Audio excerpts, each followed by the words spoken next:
Hindi lamang paligsahan ng mga float ang Grand Float Parade ng Gulayan Festival sa Gabaldon, Nueva Ecija, kundi isang makulay na pagpapakita ng pagkakaisa, kultura at pagmamalaki ng bawat barangay sa kanilang pinugmulan.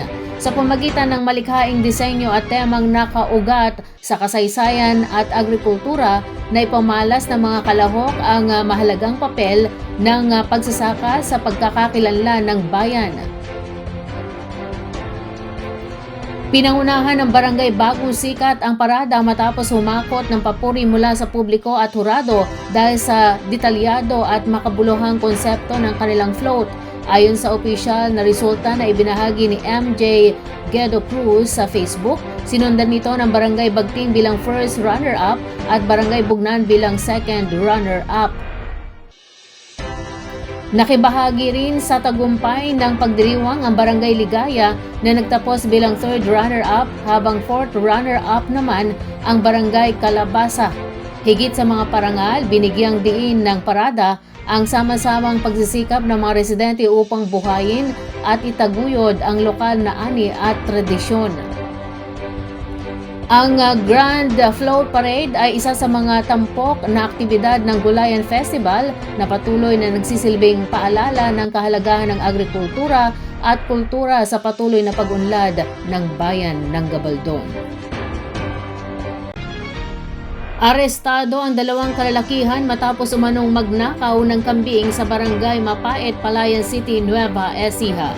Kinilala lang ng pulisya ng Palayan ang mga suspect na isang 42 anyos na binata at construction worker at isang 50 anyos na lalaking may asawa at walang trabaho.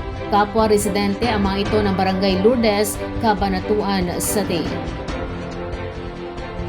Samantala, ang biktima ay isang 75 taong gulang na lalaki na residente naman ng Barangay Mapait, Palayan City. Batay sa ulat ng Palayan City Police Station, bandang alas 4:40 ng hapon noong Enero 22 nang iniulat sa Palayan City Police Station ng matanda na ninakaw umano ng dalawang hindi pa nakikilalang lalaki ang kanyang babaeng kambing.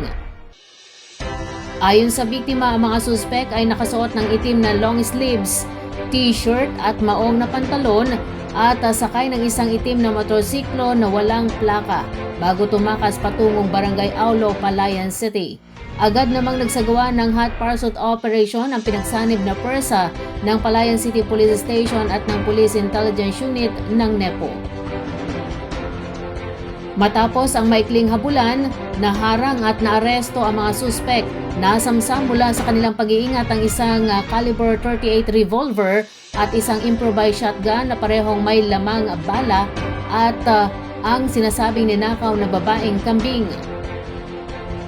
Dinala ang mga suspek at ang mga nakumpiskang ebidensya sa Palayan City Police Station at kakaharapin ang mga kasong paglabag sa Republic Act No. 10591 o ang Comprehensive Firearms and Ammunition Regulation Act at ang pagnanakaw sa ilalim ng Article 308 ng Revised Penal Code.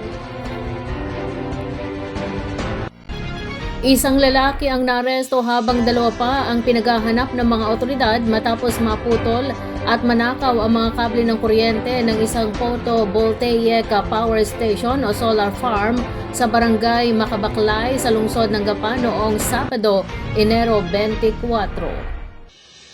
Ayon sa ulat ng pulisya, kinilala ni Nueva Ecija Police Provincial Director Colonel Herel Bruno ang narestong suspect bilang isang 43 anyos na construction worker at residente ng Barangay Padulina, General Tino, Nueva Ecija.